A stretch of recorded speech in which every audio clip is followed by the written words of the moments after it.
नमस्कार, मैं हूं आशीष चित्रांशी और आप देख रहे हैं द न्यूज लॉन्चर। आज मोदी जी का बड़ा भव्य इवेंट था। वायुसेना के जहाज में बैठकर रोड पर उतर रहे थे, हाईवे पर इवेंट। मोदी जी नभ में, जल में, थल में, कहीं भी इवेंट नहीं छोड़े। एक चीज तो मानना पड़ेगा, शायद दुनिया में इकलौते व्यक्ति होंगे जिन्होंने पानी के भीतर, पानी के ऊपर, आसमान में, बादलों के साथ टाटा बाय बाय। आज तक आप में से कितनों ने बादलों के साथ संवाद किया है? किसी कोई है ऐसा दुनिया में जो बादलों के साथ संवाद किया हो? हेलो बादल, कब बरसोगे? मोदी जी, आप को मैं फोटोग्राफ निकाल के दिखा दूंगा अगर इसी कार्यक्रम में आप लोग चाहेंगे तो। मोदी जी बादलों के साथ एक बार वायुसेना के जहाज में उड़े, तो हवा में, बादलों में, वहां पर जैसे टाटा बाय बाय कर रहे थे कि बड़े दिन बाद आया हूं, फिर पता नहीं अगली बार कब आऊंगा, चलिए टाटा बादल।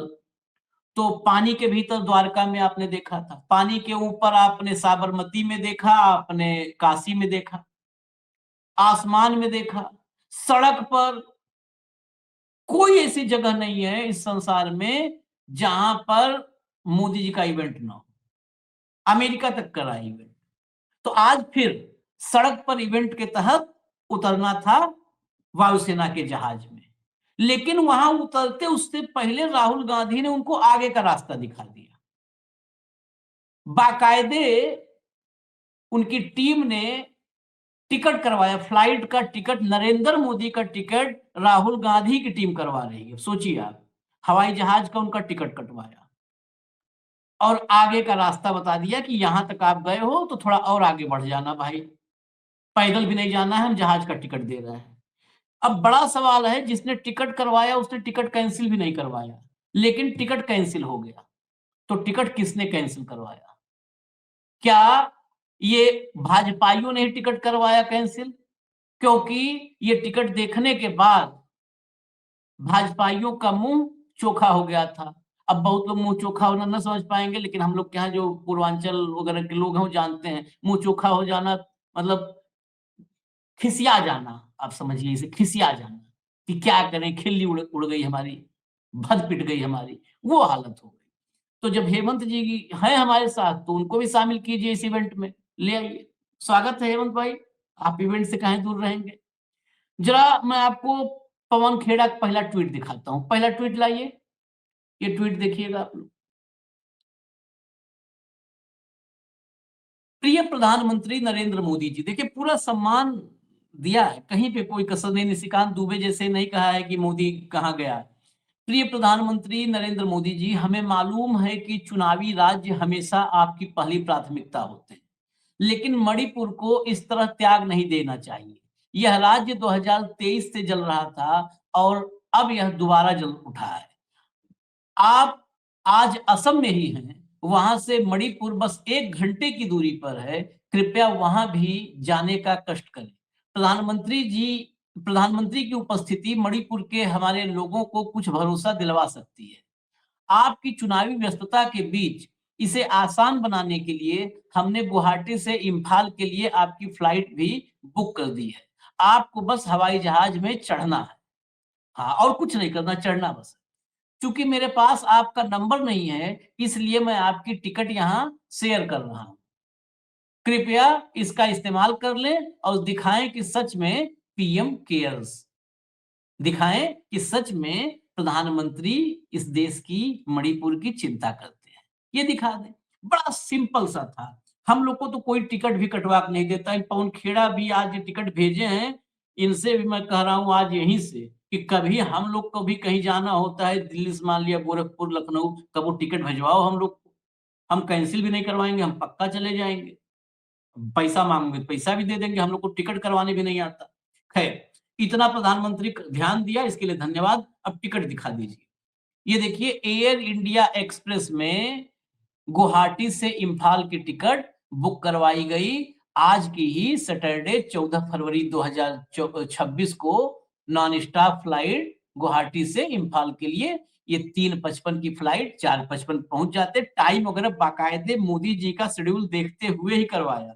कि जब गुवाहाटी पहुंच जाएंगे उसके बाद का, ऐसा नहीं है कि मतलब मजाक नहीं किया है, लोग लिख रहे हैं मजाक, लेकिन बहुत विधिवत मतलब पूरे इनके प्लानिंग को और पूरा शेड्यूल को देखते हुए करवाया था टिकट। अब ये देखिए, मैं आपको ज्यादा विजुअल्स नहीं दिखाऊंगा, सिर्फ मणिपुर के कुछ फोटोग्राफ्स हैं। मणिपुर में ये तस्वीरें हैं, ये हाल के दिनों की तस्वीरें। मणिपुर जल रहा है, हमारे ही देश का हिस्सा है। और मैं मतलब किसी और को संदेह हो तो हो, मुझे कतई संदेह नहीं है, मणिपुर का एक-एक नागरिक हमारा भाई है, भारतीय है और उतना ही देशभक्त है, जितना इस देश के किसी अन्य राज्य में या सेवा तीर्थ में रहने वाला व्यक्ति होगा, उतना ही या उससे ज़्यादा देशभक्त है। हमारे देश में यूक्रेन, गाज़ा चिंता सब लोग करते हैं, मुझे ज़्यादा चिंता मणिपुर की है, वो हमारे देश का हिस्सा है। ठीक है, पड़ोसी को तवा से या तेल कढ़ाई से छटक के जल गया है, उसको जलन हो रही है, उस पे हमको दुःख होगा। लेकिन अगर हम ही जल गए हैं, कढ़ाई तेल हमारे ऊपर हमारे हाथ पे पड़ गया है, तो हमें पहले अपने जलन मिटानी है, अपने हाथ में जो है तेल गरम लगा है या आग से जले हैं, पहले वो जलन मिटानी है। तो मणिपुर जो जल रहा है, ये हमारे शरीर पर फफोला है, हमारे शरीर पर जलन है। यूक्रेन, गाज़ा ये सब हमारे पड़ोसी हैं, उन पे हमको चिंता है। लेकिन पहले अपना जख्म तो ठीक करें, पहले उस पे तो हम आइस लगावें, कुछ करें। लेकिन डॉक्टर साहब को फुर्सत ही नहीं है। डॉक्टर साहब हाईवे पर टहल रहे हैं। अब दिखाते हैं आपको अगला ट्वीट। यह ट्वीट एस्टेब्लिश करेगा एक और खबर। Even Air India Express knew that the PM would not travel to Manipur. Air India Express को भी पता है कि मोदी मणिपुर नहीं जाएंगे। So the ticket that I had booked as a well intentioned gift for the people of Manipur was quietly cancelled without my knowledge. इसीलिए जो ticket मैंने बुक किया था मोदी जी के लिए मणिपुर जाने वाला, वो टिकट चुपचाप सन्नाटे में कैंसिल कर दिया गया विदाउट माय नॉलेज। मतलब टिकट मैंने बुक करवाया और मुझे को नहीं पता है, टिकट कभी आपने सुना है, मुझे को नहीं पता है कि टिकट जो मैंने बुक करवाया, रिजर्वेशन करवाया, वो कैंसिल हो गया, वो कैंसिल कर दिया गया। It seems to be common wisdom now that the only thing that can compel the PM to visit a north eastern state is an upcoming election. ये बिल्कुल अब स्पष्ट है कि नॉर्थ ईस्टर्न मतलब जो है उत्तर पूर्व के जो राज्य हैं, उन राज्यों में मोदी तभी जाने को मजबूर किए जा सकते हैं, होंगे, जाएंगे तभी जब वहां पर चुनाव आ जाए, वहां पर कोई तभी जाएंगे, वैसे नहीं जाएंगे। That explains his presence in Assam today. Assam में आज उनकी उपस्थिति इसको परिभाषित करती है, इसको स्पष्ट करती है बिल्कुल। And also his continued absence from Manipur despite it being in turmoil. Manipur के ऐसे हालात के बावजूद वहां पर एब्सेंस और असम में presence. PM cares, sorry folks, evidently not. PM cares ना, बिल्कुल नहीं। मोदी जी बिल्कुल भी चिंता नहीं करते हैं। पीएम केयर्स क्वेश्चन मार्क, आगे अब आप क्रॉस लगा सकते हैं। अब जरा टिकट कैंसिलेशन का जो आया है इंफॉर्मेशन, वो भी दिखा दीजिए। ऐसा ना हो कि किसी को लगे कि सिर्फ जो है पवन खेड़ा का ट्वीट है इसलिए हमने दिखाया। ये देखिए, AIX सपोर्ट आया। Hello, your refund for PNR फला फला has been successfully processed on 14/2/2026। इनका रिफंड भी प्रोसेस कर दिया गया and credited to your travel agency, और आपके ट्रेवल एजेंसी को क्रेडिट कर दिया गया। Kindly contact your booking partner oblique travel agency to claim it. अपने बुकिंग पार्टनर से आप कांटेक्ट करिए, अपना पैसा वापस ले लीजिए। आपका पैसा वापस कर दिया गया है हेमंत भाई, पैसा वापस हो गया। पवन खेड़ा का पैसा डूबा नहीं। अब ये सब हुआ, मोदी जी को दिखा दीजिए पहले, मोदी जी के। हालांकि बहुत लोग नहीं मना करते हैं, लेकिन फिर भी दिखा दीजिए। हुआ ये है जो यकीनन पूर्वोत्तर भारत को कैसे वर्ल्ड मैप पर ला रहा है। कितना शानदार ये पुल, ये ब्रिज, जो यहाँ तस्वीरों में हम देख सकते हैं, नए भारत की कहानी कहता है। मजबूत होते इंफ्रास्ट्रक्चर, कैसे तकनीक के क्षेत्र में, कैसे मजबूत इंफ्रास्ट्रक्चर के क्षेत्र में। देखिए वो पुल बनाया होगा हजारों लोगों ने मिल करके, उसमें मजदूरी की होगी। अकेले एक आदमी चश्मा लगाए, अपना गमछा डाल दिया है, क्योंकि गमछा तो असम का है, तो चुनाव में उसको भुनाना है अकेले। अच्छा, कोई सब मोटिव? हमने बहुत सारे प्रधानमंत्री देखे, वो कई बार लोकार्पण, शिलान्यास से लोकार्पण भी देखा। ये वाला पैटर्न, ये सब नए नए स्टाइल आए हैं कि फ्लाईओवर है 4 किलोमीटर का, चारों तरफ से वहां पर परिंदा भी पर नहीं मार सकता, और वहां पर एक आदमी चश्मा लगाए ऐसे ऐसे करता, वो अकेले जा रहा है, अकेले। अब वो पुल देख करके, अच्छा आज खबरें लिखी है ना कि चीन थर थर कांपेगा इस पुल के बनने से, और मोदी जी के जो प्लानिंग आगे है, ये देख करके ये लग रहा है कि ये पुल पकड़ करके सीधा अकेले चीन पे अटैक करने जा रहा है, सीधा चीन में घुस जाएंगे। ऐसा नहीं लग रहा है आपको? एकदम दावे चले जा रहे हैं सरपट। अब जरा कांग्रेस के एक रिएक्शन है सुरेंद्र राजपूत का, वो भी सुना दीजिए। अब तो चुनाव आ गया है, जहां जहां चुनाव आते हैं वहां वहां के प्रधानमंत्री पहले बेटे बनते हैं, फिर वहां हिंदू मुसलमान करते हैं, वहां के मंगलसूत्रों को, वहां की गाय भैंसों को हिंदू मुसलमानों में बांटते हैं, वहां की जमीन को कहते हैं कि बांग्लादेशी ले जाएंगे, और ये नहीं बताते कि पिछले 10 साल से असम में जो सरकार है वो इतनी भ्रष्ट सरकार क्यों है। ऐसे भ्रष्ट आदमी को मुख्यमंत्री क्यों बनाया है उन्होंने, हेमंत बिस्वा शर्मा को, जिसके खिलाफ स्वयं भारतीय जनता पार्टी ट्रक भर करके आरोप लगाई थी और जिनको ईडी के लिए इन्होंने भेजा गया था। ऐसे भ्रष्ट आदमी को मुख्यमंत्री क्यों बनाया? प्रधानमंत्री जी इसका जवाब देना असम की जनता को कि 10 साल से भ्रष्टाचार की पराकाष्ठा में असम डूबा हुआ है, जमीनें बेची जा रही हैं, जुबिन गर्ग की हत्या, संदिग्ध मौत होती जा रही है, असमी मान्यता पर, अस्मिता पर सवाल उठ रहे हैं। प्रधानमंत्री जी को जवाब देना होगा कि आपने ऐसे भ्रष्ट व्यक्ति को जो मुख्यमंत्री बना रखा है, असम की जनता इस बार आपको करारा जवाब देने जा रही है। चलिए सुरेंद्र भाई, थोड़ा कंटेम्प्ट वगैरह ध्यान रखिएगा। आपको शायद न खबर हो, मैं खबर बता दूं, फिर हेमंत भाई के पास चल रहा हूं। असम की एक अदालत ने पिछले 2-3 दिनों से गौरव गोगोई और कांग्रेस के नेता लगातार हिमंता बिस्वा शर्मा की संपत्तियों की चर्चा कर रहे थे असम में, कि इतनी संपत्ति 12,000 करोड़, तो पता नहीं कितना कितना, अब जितना भी हो हिमंता को पता होगा। असम की कोर्ट ने आदेश दिया है कि कोई भी कांग्रेसी नेता हिमंता बिस्वा शर्मा की संपत्ति की अब चर्चा नहीं करे। यह हमारी न्यायपालिका की ताकत है, हल्के मत लीजिएगा। अब कैसे जो है सत्ताधारी दलों के नेताओं के बारे में कुछ बोल सकते हैं, बाकी ये लोग किसी कुछ बोले, गाली दें, कुछ कहें। चलिए हेमंत भाई, ये इवेंट आपने देखा, जबरदस्त इवेंट आपने करीब से देखा होगा, कितना जोरदार इवेंट हुआ है। ये इवेंट जहां जहां चुनावी राज्य, मैं सुरेंद्र राजपूत की ही बात से सवाल ले लेता हूं, जहां जहां चुनावी राज्य होता है, जो भी चुनावी राज्य, वहीं पर सारा विकास वहीं पर होता है। आज भी कहे हैं कि मैं सूद ब्याज समेत आपके प्यार को लौटाऊंगा। 10 साल पहले भी मैंने सुना था सूद ब्याज समेत आपका प्यार लौटाऊंगा।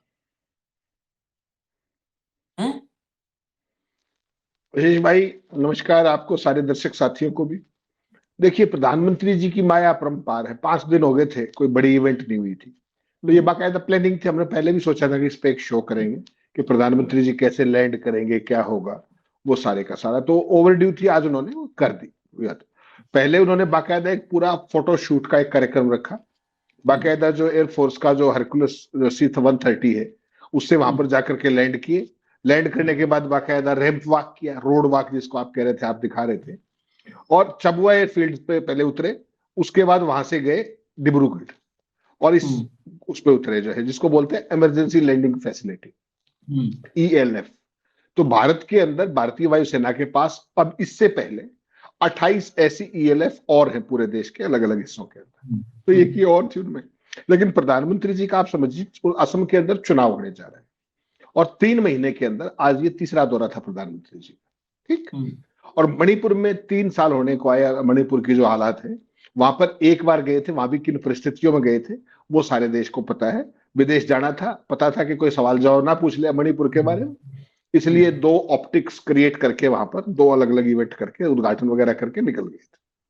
तो मणिपुर जो ट्रबल्ड स्टेट है, वहां पर 3 साल में, 3.5 साल में एक बार, और यहां 3 महीने में 3 बार। तो ये प्राथमिकताओं का सवाल है आशीष भाई, इसको अन्यथा मत लीजिए। मोदी जी की प्राथमिकता है डंका बजाना, चुनाव हथियाना, सत्ता कब्जाना, उसके बाद बाकी सारी चीजें होती रहेंगी, कोई खास बात नहीं। आपने एक बड़ी अच्छी बात कही और उसको शुरू में ही ले लूं, वो रहना जाए। आपने कहा कि असम के एक लोअर कोर्ट ने सारे कांग्रेसियों पर यह बैन लगा दिया कि वो किसी भी तरीके की हेमंता बिस्वा शर्मा के खिलाफ टिप्पणी नहीं करेंगे। साधुवाद न्यायपालिका को भी और इस देश के लोकतंत्र को भी। ऐसी ही एक याचिका इस देश के सीजीआई के पास पेंडिंग है पिछले 2 दिन से। जब प्रधानमंत्री जी मलेशिया गए थे, उस समय हेमंता बिस्वा शर्मा पॉइंट ब्लैंक पे माइनॉरिटीज के ऊपर फायर करके दिखा रहे थे। ठीक, एआई के जरिए था या क्या था वो, पॉइंट ब्लैंक पे। उसको लेकर के तमाम लोगों ने पिटीशन डाली सुप्रीम कोर्ट के अंदर, और माननीय सीजीआई साहब पता है क्या बोले आपको हियरिंग के दौरान, कि इस देश के अंदर आधे चुनाव तो अब सुप्रीम कोर्ट में लड़े जाते हैं, बस। उसके बाद और कोई फर्दर हियरिंग नहीं हुई, इस पे सुनवाई करेंगे कह के रख दिया। चुनाव लोकतंत्र, और उसमें आप सत्ता पक्ष के ऊपर आरोप नहीं लगा सकते। ये आदेश एक लोअर लेवल का जुडिशियल ऑफिसर दे रहा है, और एक शपथ लिया हुआ मुख्यमंत्री, संविधान की शपथ लिया हुआ मुख्यमंत्री पॉइंट ब्लैंक पे माइनॉरिटीज को टारगेट करके उस वीडियो को ट्वीट कर रहा है, ट्वीट। ठीक, और प्रधानमंत्री उस समय कहां पे है, उसी माइनॉरिटी वाले देश मलेशिया के अंदर। चंद घंटों के बाद उस ट्वीट को हटा लिया जाता है, वो सुप्रीम कोर्ट में जाता है और सीजीआई साहब उसको साइड में रख देते हैं, नोटिस भी नहीं किया। नहीं तो नोटिस तो होना चाहिए था, जवाब तलब भी तो कर ही लेते, बाकी तो जो होना है पता ही है देश को, कोई खास बात नहीं। तो ये इस देश की न्यायपालिका है। आज जो मोदी जी ने किया उसको खेल समझिएगा। पहले इमरजेंसी लैंडिंग फील्ड में खुद लैंड हुए, उसके बाद सुखोई, उसके बाद आपके क्या नाम है इसका, आपने राफेल, आधे घंटे का शो किया वहां पे, एयर शो। 16 जहाज, 16 लड़ाकू जहाज, भारत के लड़ाकू जहाज दुश्मनों से लड़ने के लिए है या भाजपा की इवेंट के लिए? आजकल आपने बहुत रेगुलरली देखा होगा चुनाव वाले राज्यों में किस तरीके से रोड शो किए जाते हैं। चंडीगढ़ का याद होगा आपको, राजस्थान का याद होगा। तो बेसिकली पुलवामा के शहीदों के नाम पे वोट मांग लो, मोदी जी की इवेंट के लिए एयर शो करा दो। फाइटर एयरक्राफ्ट आधा घंटा ये करने के लिए जो शो किया, इस पे कितने करोड़ रुपया खर्चा आया होगा आपके हिसाब से? कितने दिन पहले रिहर्सल चली होगी इसकी, लैंडिंग की, टेक ऑफ की, अंदाजा है आपको? तो सब कुछ जायज है, सब कुछ जायज है, क्योंकि मोदी जी कर रहे हैं। लेकिन नरावणे साहब जो वायुसेना प्रमुख है, उन्होंने कह दिया कि साहब जब वक्त आया तो मुझे अकेला छोड़ दिया गया। आर्मी चीफ, आर्मी चीफ 31 अगस्त 2020 को उन्होंने लिखित में किताब। राजनाथ सिंह बिदक गए संसद के अंदर, मोदी वहीं बैठे थे, अपने चाणक्य साहब वहीं बैठे थे, गृह मंत्री सारे बैठे हुए थे। छोड़ दीजिए आप किताब छपी कि नहीं छपी, छोड़ दीजिए उसकी परमिशन थी या नहीं थी। राहुल गांधी ने कहा कि नरावणे साहब को अकेला छोड़ दिया गया, ये उन्होंने किताब में लिखा है। सारी बातों को छोड़ करके क्या मोदी जी ने कहा कि नहीं मैंने ऐसा नहीं कहा, जो उचित लगे वो करो, ये मैंने नहीं कहा? कहा क्या मोदी जी? क्या राजनाथ ने कहा? ये तकनीकी चीजों को छोड़ दीजिए आप। पुलवामा के शहीदों के नाम पे वोट ये मांगेंगे, एयरफोर्स के शो के नाम पर ये वोट मांगेंगे। ठीक, 16 जहाजों के लड़ने का, 16 जहाजों के आधा घंटा फ्लाइट का, उनकी रिहर्सल्स का कितना खर्चा होगा? बिल्कुल सामान्य हो गया है। भारतीय जनता पार्टी के एजेंडे को पूरा करने के लिए देश का सारा तंत्र, जिसमें सेना को भी शामिल कर लिया गया है। इससे पहले क्या था, कार्यपालिका is a integral part of the government, न्यायपालिका को लगभग कर लिया गया है, चुनाव आयोग जेब में है, बहुत जिम्मेदारी के साथ कह रहा हूं। और अब एयरफोर्स के जहाजों को भी इस तरीके से घुमाया फिराया जा रहा है, दिखाया जा रहा है। ये क्यों करने की जरूरत पड़ी? अगर आपने वहां पे कुछ किया होता असम के अंदर, तो ना तो लोकल कोर्ट को ये कहनी पड़ती कि भाई सीएम के खिलाफ आप ऐसी बात नहीं करोगे, किया होता तो नहीं करनी पड़ती ना।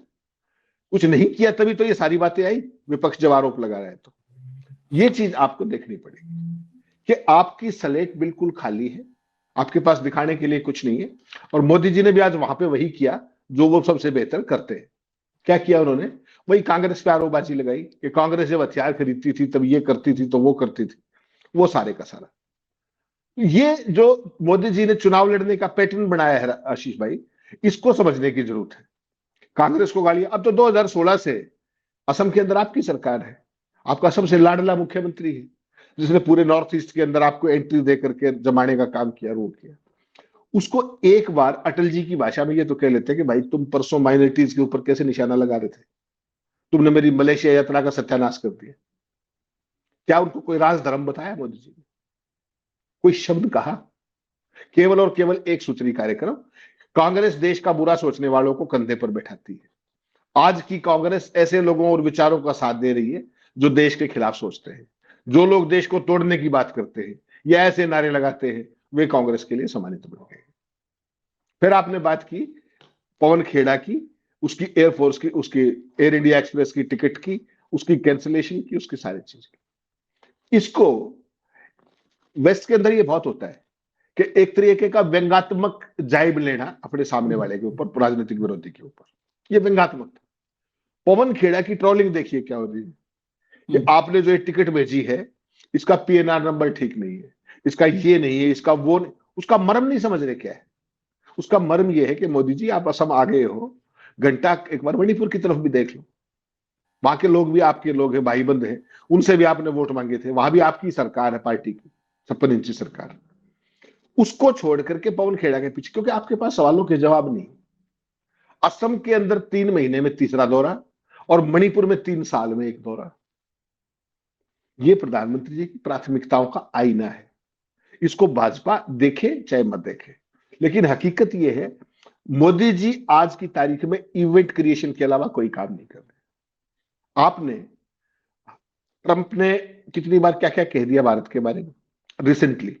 मैं मोदी जी का करियर खराब नहीं करना चाहता, मोदी जी की आवाज सुनी आपने? ट्रेड डील का सारा फ्रेमवर्क भाई ने खुद जारी कर दिया, कोई एक शब्द सुना आपने मोदी जी का? डंका पूरी दुनिया में बजता है, पूरी दुनिया के लोग इनकी तरफ देखते हैं जब भी कोई संकट होता है। इनसे पूछे बिना परिंदा पर नहीं मारता, ये चाणक्य जी ने बताया। उस सब के बावजूद भी ट्रेड डील से लेकर के तमाम मसलों पर कहीं मोदी जी के मुंह से एक शब्द सुना है आपने? ट्रंप ने अपने एग्जीक्यूटिव ऑर्डर में लिख दिया कि वो भारत के तेल आयात, एनर्जी आयात पर नजर रखेंगे। अगर उसने रूस से तेल लिया तो वो पिनल जो जितने भी वो थे टैरिफ्स, वो रीइंपोज कर दिए जाएंगे। ठीक, ये किस चीज का मसला है? इस देश की संप्रभुता का मसला है। क्या मोदी जी के मुंह से एक शब्द सुना आपने? तो मोदी जी इस देश के प्रधानमंत्री है या भाजपा के प्रचार मंत्री? केवल इतना तो देख लीजिए, ये भक्तों को समझ में नहीं आ रहा कि इस देश की पूरी दुनिया के अंदर जो बद पिट रही है वो आज तक कभी नहीं पिटी थी। एप्स्टीन को लेकर के हरदीप पुरी दांत फाड़ फाड़ के जिस तरीके से प्रेस कॉन्फ्रेंस कर रहा था, वो आज भी अपने पद पर बना हुआ है। तो मोदी जी क्या चला रहे हैं? ये चाल चरित्र और चेहरा है क्या भाजपा का? ये संघ का भी वही चाल चरित्र चेहरा है।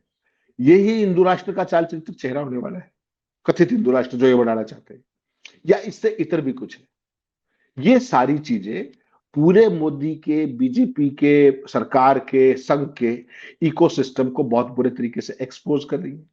मोदी की मिसप्लेस प्रायोरिटीज दिखा रही है। कोई तो अपना आशीष भाई, कोई एक लिमिट होती होगी जन्म के बाद कि मेरी जो बचपन की जो टीज थी, फोटोग्राफ की, वीडियो की, इवेंट की, फैंसी ड्रेस की, उसका कोई तो अंत होता होगा ना, या वो ऐसे ही चलता रहेगा? 12 साल से तो देश देख रहा है। अरे मोदी जी कुछ शासन पे भी ध्यान दे लीजिए, नीतियों पे भी ध्यान दे लीजिए, विदेश का भी ध्यान कर लीजिए। आपने बिल्कुल अच्छा, वायुसेना का यह हाल बढ़ा लिया है कि वायुसेना उनके साथ जहाज उड़ा रही है, पता नहीं क्या क्या कर रही है। तो ये सारी चीजें बेसिकली एक चीज की तरफ इशारा कर रही कि मोदी जी सारे काम करते हैं केवल गवर्नेंस को छोड़कर। ये बहुत दुर्भाग्यपूर्ण है आशीष भाई। आप ज्यादा एक्सपेक्टेशन कर लिए हैं हेमंत भाई कि इस पर भी गवर्नेंस पर ध्यान दें, पॉलिसी पर ध्यान दें। जब सब पर वो ध्यान देंगे तो फिर कपड़े पर कौन ध्यान देगा? उनके सब पर वो ध्यान दे, कपड़े पर उनके ध्यान देंगे, उनकी शेरवानी पर कौन ध्यान देगा? ये आज नहीं कि आज ये सिर्फ इवेंट कर रहे हैं, 12 साल से इवेंट के अलावा किए क्या है मुझे आप बता दीजिए। मैं तो आपसे ही जानना चाहता हूँ क्योंकि आप डे टू डे नजर रखते हैं। 12 साल से इवेंट के अलावा क्या? ये तो आडवाणी जी बता के गए थे। आपने कहा आडवाणी क्या? हाँ, आपने कहा ना क्या आडवाणी भाजपा का यही चाल चरित्र और चेहरा है? सर वो भाजपा हरदीप, का यही चाल चरित्र और चेहरा है, क्या मतलब है? मैं यही मैं है, हर मैं हरदीप पुरी के मसले को लेकर के वो बात कर रहा था। हरदीप पुरी का यही मसला, है। हरदीप विदेश नीति का पुरी, मसला। हरदीप पुरी जैसे लोग भाजपा के चाल चरित्र और चेहरे के लिए आइकन है, ब्रांड ये आप एम्बेसडर, समझना हो। ब्रांड एम्बेसडर है वो। हाँ, आइकन, ब्रांड एम्बेसडर है। उसके अलावा फिर आपने कहा कि जो है उसको ट्रोल कर रहे हैं पवन खेड़ा को व्यंग पर। व्यंग, तंज, इसको समझने के लिए एक स्वस्थ समाज होना चाहिए हेमंत भाई। कभी भी व्यंग, तंज, ये स्वस्थ समाज, स्वस्थ व्यक्ति ही समझ पाता है। जो मानसिक रूप से स्वस्थ होता है वो व्यंग जानता है, वो तंज जानता है, वो मजाक समझता है। मानसिक रूप से बीमार व्यक्ति के साथ आप मजाक करिए कभी भी, ये सब गांव में बहुत अच्छे से देखने को मिलता है। मानसिक रूप से बीमार व्यक्ति कोई भी हो, इरिटेट होने वाला, फ्रस्ट्रेटेड हो, इरिटेट हो रहा हो, उसके साथ मजाक करिए, वो गाली देने लगता है, वो गाली देने लगता है, वो पत्थर फेंक के मारने लगता है। तो कभी भी मानसिक रूप से बीमार समाज में व्यंग और तंज नहीं समझा जाता, बिल्कुल स्पष्ट है। नरेंद्र मोदी ने अब, आज आपने कहा एयरफोर्स, आज एयरफोर्स चीफ भी बगल में बैठे हुए थे। ईश्वर न करे वो दिन आवे कि आज चुनाव के लिए एयरफोर्स चीफ को बगल में बिठा करके जहाजों जो है शोकेस बनाए हुए हैं, वो दिन ना आ जाए कि कभी एयरफोर्स चीफ बोले कि बताइए, उड़ाए, जो उचित लगे कर लीजिए। वोट मांगने के लिए, वोट मांगने के लिए, चुनाव के लिए आप तब नहीं कहोगे जो उचित लगेगा, तब कहोगे जो मुझे उचित लग रहा है वो करिए। मेरे लिए उचित यह है कि आप जरा एयर शो करवा दीजिए। और जहां पर ये एयरफोर्स एयर शो करने के लिए आपके नहीं बनी है, चुनाव में इस्तेमाल करने के लिए, मतदाताओं के सेंटिमेंट से खेलने के लिए नहीं बनी है एयरफोर्स, नहीं बनी है ना। ये देश की रक्षा के लिए एयरफोर्स बनी है। जब देश की रक्षा के लिए एयरफोर्स पूछेगी तो कहोगे कि जो आपको उचित लगे है? जब आपके सरकार की रक्षा की बात हो तो उनको एयर शो करवा दोगे, और देश की रक्षा की बात होगी तो कहोगे कि जो उचित लगे वो कर लो। वाह, पुलवामा की आपने चर्चा की ना, पुलवामा की। आज आज बंसी है, सुनिए जरा क्या बोले हैं। बंसी है आज, सुनाइए भैया। नहीं सुनाना चाहते लेकिन फिर भी सुना देते हैं थोड़ा सा। आज का भारत न सिर्फ अपनी सीमाओं को सशक्त कर रहा है, बल्कि देश के दुश्मनों को उनके घर में घुसकर जवाब भी देता है। साथियों, आज ही पुलवामा हमले की बरसी है। मैं इस हमले में जान गंवाने वाले मां भारती के वीर सपूतों को नमन करता। इस आतंकी हमले के बाद भारत ने जिस तरह आतंकियों को सजा दी, वो पूरी दुनिया ने देखा है। और कुछ लोग तो आज भी कांप रहे हैं। अभी आपने भारत की ये शक्ति ऑपरेशन सिंदूर में भी देखी है। उसके बाद सीज फायर में तो आपकी पूरी शक्ति देख ली जो बची खुची थी। अब आपने इतना सुन लिया ना, मैं एक ही सवाल मैं हेमंत भाई से कर रहा हूं, लेकिन इसके साथ साथ पूरे देश से है ये सवाल। क्या आज भी चुनावी राज्यों में जाकर के पुलवामा के शहीदों का नाम लेने का हक नरेंद्र मोदी को है? क्या ये नैतिक हक है? ये जवाब आप देने से पहले जरा एक क्लिप सुन लीजिए। जरा राहुल गांधी और सत्यपाल मलिक साथ बैठे हैं, वो चला दीजिए भैया, चला दीजिए।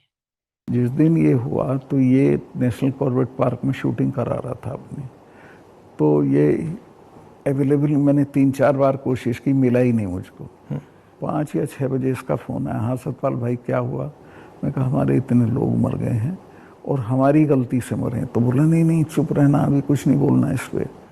फिर 1 घंटे बाद ये डोभाल जो मेरा क्लास फेलो रहा लॉ में मेरठ में, तो इसका फ़ोन आया, सतपाल भाई आप बोल दी। मैं 2 चैनल को बोल चुका था ये बात। तो इन्होंने कहा नहीं नहीं कुछ नहीं बोलना है इस पर। मैं कहा ठीक है, मैं समझा कुछ जांच वाँच कराएंगे, उस पर असर पड़ेगा। कुछ भी नहीं। तीसरे दिन इनका आ गया कि ये पुलवामा की शहादत को याद रखो और अब हम बालाकोट करेंगे, ये करेंगे, वो करेंगे। और अभी तक उसमें कुछ नहीं हुआ? कुछ नहीं, करना भी नहीं है इसको। पुलवामा के शहीद जिस तरह हुए थे इसलिए हुए कि उन्होंने 5 एयरक्राफ्ट मांगे थे। अगर वो मेरे से मांग लेते तो मैं इमीडिएटली कर देता। मैं तो वहाँ स्टूडेंट्स जब जम्मू में फंस जाते थे बर्फ में, उनको एयरक्राफ्ट से, क्योंकि दिल्ली में एयरक्राफ्ट इमीडिएटली मिलता है किराए पे। 4 महीने तक एप्लीकेशन उनकी पड़ी रही होम मिनिस्ट्री में और 4 महीने बाद वो खारिज कर दी कि नहीं देंगे। तब वो सड़क से चले। इतना बड़ा, मतलब 4 महीने के लिए वो चले ही नहीं? चले ही नहीं, इसलिए कि वो सड़क से चलना बिल्कुल इनसिक्योर होता है। वो उनके उसमें नहीं है सिस्टम में। 5 जहाज मांगे थे उन्होंने, वो नहीं दिए। 4 महीने तक लटकाए रखे। और तो 4 महीने के लिए क्या होल्ड पे थे? क्या होल्ड पे थे? सब मेरे सामने नहीं आई। अगर मेरे सामने आई होती तो मैं उसमें कुछ करता। That was between CRP and home ministry. लेकिन ये थी कि अटैक हो सकता है। इसके अलावा वो जो गाड़ी टकराई थी वो 10 दिन से घूम रही थी वहाँ, पूरा आप समझिए कि भरी हुई विस्फोटक से। वो कैसे, मतलब इतना एक्सप्लोसिवली कैसे, मतलब ऐसे घूम रही थी? सिस्टम नहीं था ठीक से। और जब मैं गया हूँ फिर पुलवामा होने के बाद, तो जो 10 किलोमीटर का स्ट्रेच है उसमें लगभग 8-10 लिंक रोड मिलती हैं। एक भी सैनिटाइज नहीं थी उस दिन। बल्कि हम तो जब अपनी पुलिस को भेजते थे कश्मीर की, तो पूरी रोड पे सिविल ट्रैफिक बिल्कुल रोक देते थे, सैनिटाइज कर देते थे, तब भेजते थे। ना हाईवे सैनिटाइज था ना वो लिंक रोड।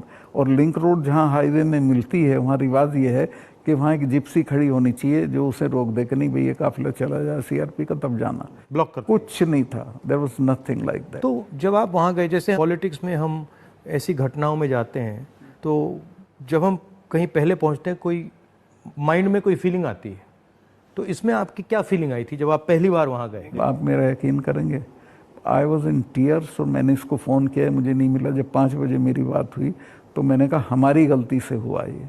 तो बोला नहीं नहीं इस पर आपको चुप रहना है। मैं चाहता था कि कुछ सर इसमें कटने चाहिए जिनकी जिम्मेवारी थी।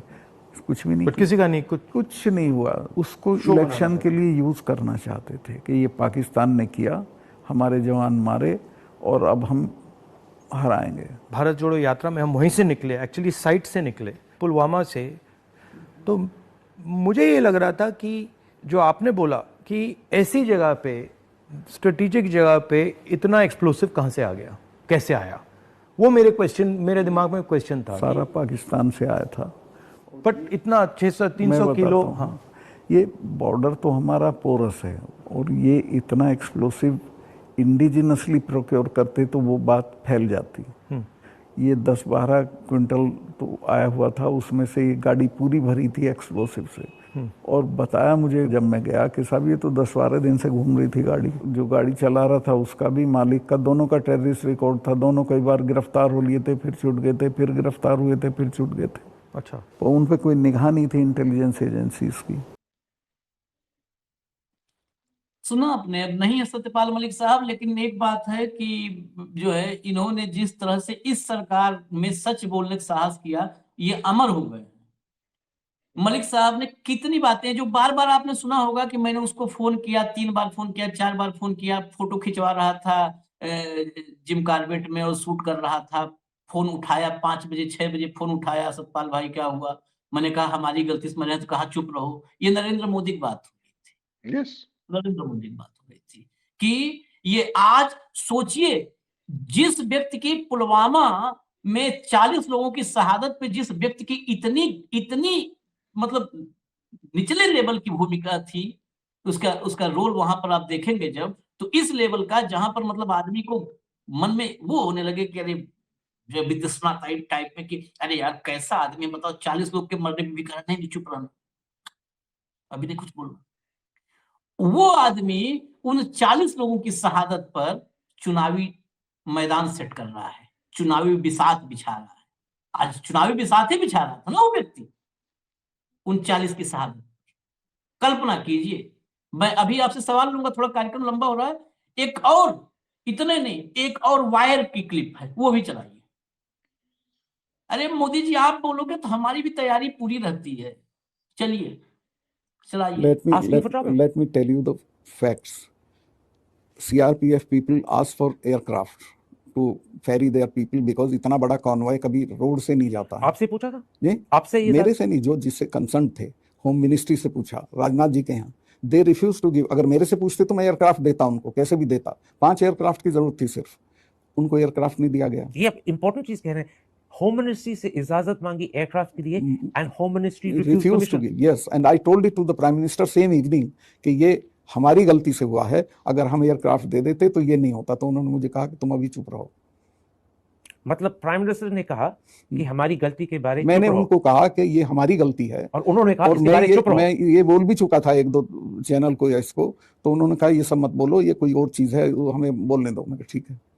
This is again very important. जब आपने प्रधानमंत्री साहब को उसी रात कहा था कि ये हमारी गलती के कारण हुआ है, कि इन्होंने एयरक्राफ्ट मांगे थे, आपकी होम मिनिस्ट्री ने इजाजत नहीं दी, और प्राइम मिनिस्टर कहा इसके बारे चुप रहो। In other words, don't let people know we made a mistake. Doval ने भी मुझे कहा कि ये मत बोलिए, आप चुप रहिए। किसने कहा आपको? डोभाल, अजीत डोभाल। उन्होंने भी कहा? वो मेरे क्लास फेलो रहे हैं, तो मेरे से कुछ भी बात कर सकते थे। उन्होंने कहा सतपाल भाई ये मत कहो। So what you're saying, मुझे लग गया था, मैं आपसे शेयर कर सकता हूँ, मुझे लग गया था कि अब ये सारा ऑनर्स पाकिस्तान की तरफ जाना है, तो चुप रहिए। मतलब ये एक तरह की सरकार की चालू पॉलिसी थी कि blame Pakistan, exactly, and we will get credit and it will help our election. Exactly. But you said 2 very important things. The prime minister knew because you had told him ये हमारी गलती के कारण हुआ। मुझे बिल्कुल याद है, he was in national Corbett. तभी इवेंट हो गया बढ़िया से, हमने उसका इवेंट का समापन अच्छा कर दिया है। देश के लोग, अगर इस देश के लोग, वो लोग अंधभक्तों को कोई फर्क नहीं पड़ना है, वो जो जागरूक लोग हैं, वो जो भाषणबाजी असम में किए हैं और ये क्लिप दोनों सुन लेंगे तो उनके आंखों पर से अगर कोई पर्दा हल्का फुल्का होगा तो उतर जाए। हेमंत भाई और कुछ बचा? अब भी क्या नरेंद्र मोदी को, मेरा वही सवाल जो मैंने कहा था, सब दर्शकों से भी सवाल है, क्या पुलवामा का नाम लेने का भी नैतिक हक है? नहीं आशीष भाई, नैतिक वैतिकता की बात तो आप और मेरे लिए एकेडमिक उसकी बात है, उनको तो हर चीज का हक है। जो प्रधानमंत्री इतने सालों के बाद भी ये ना बता पाए देश को कि पुलवामा का RDX आया कहां से था। मैं तो जो घटनाक्रम हुआ था उसके बाद दिल्ली से जाने वाला पहला पॉलिटिकल लीडर था वहां मौके पे। उसके बाद सतपाल मलिक का मैंने जाके इंटरव्यू भी किया था। उस समय की जो परिस्थितियां थी वो उसमें बिल्कुल साफ था कि ये केवल इंटेलिजेंस फेल्योर नहीं है, ये ऑलराउंड फेल्योर है। 3,500 जवान जम्मू ट्रांजिट कैंप में इकट्ठे हो रखे थे, और राजनाथ जो सीना पीटते छाती वहां पे संसद में खड़े होकर राष्ट्रवाद की, उनके मंत्रालय ने उनको जहाज देने से मना कर दिया था, जो कि रेगुलर जहाज था, कुरियर बोलते हैं उसको।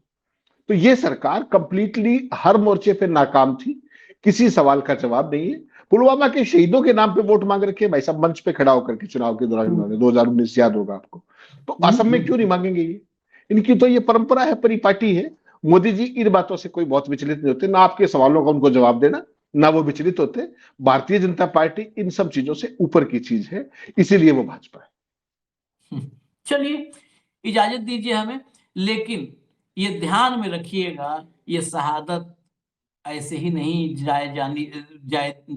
जाने देना है। ये राजनेताओं के लिए नहीं शहादत हुई है। और उसी पुलवामा का जिक्र कर रहे हैं, हेमंत भाई तो वहां गए भी थे। सतपाल मलिक ने सब कुछ, एक नहीं कई जगहों पर राहुल गांधी को जो है वायर में तमाम जगहों पर ये बोला। हमसे बात हुई, मुझसे तो निजी तौर पर बात हुई 2-2 3-3 बार, तो मुझसे बहुत सारी कहानियां वो नहीं है, इसलिए उन कहानियों में भी हम नहीं जाएंगे। बहुत सारी किस्से कहानी बताए, और सोचिए उसमें किसका नाम, डोभाल का भी नाम आया, क्लासमेट थे, तो उन्होंने भी कहा कि सतपाल भाई रहने दो, कुछ बोलना मत। और यह भी ध्यान रखिए, इस देश में कुछ कॉमन चीजें हैं। अभी आपने नरवणे साहब की किताब पढ़ी थी, तो उसमें कौन कौन मुख्य किरदार थे? चीन अटैक कर रहा था और मुख्य किरदार दिल्ली में राजनाथ और मोदी थे, ठीक है, रक्षा मंत्री की हैसियत से। उस वक्त गृह मंत्री थे पुलवामा हुआ, मुख्य किरदार कौन? अभी सुना आपने, सीआरपीएफ से सीधे फाइल होम मिनिस्ट्री आई थी सीधा। कौन किरदार? राजनाथ और मोदी। ये ध्यान रखिएगा। ये हैं। आवाज भारी होने से आदमी भारी नहीं हो जाता है, आवाज भारी होने से। अमिताभ बच्चन की बहुत गंभीर आवाज है, तो ऐसा नहीं है कि अमिताभ बच्चन को परमवीर चक्र मिल जाएगा, मेजर शैतान सिंह से बहादुर हो जाएगा। आवाज भारी, वो राजनाथ सिंह पे आवाज ही भारी है, और एक अकेला सब पर भारी है। दो भारी हैं, और ये दोनों मिलकर के देश पर भारी हैं। अगर ऐसे चला रहे हैं देश को, तो दोनों मिलकर देश पे भारी है। इजाजत दीजिए हमें। धन्यवाद हेमंत भाई, बहुत बहुत धन्यवाद। नमस्कार।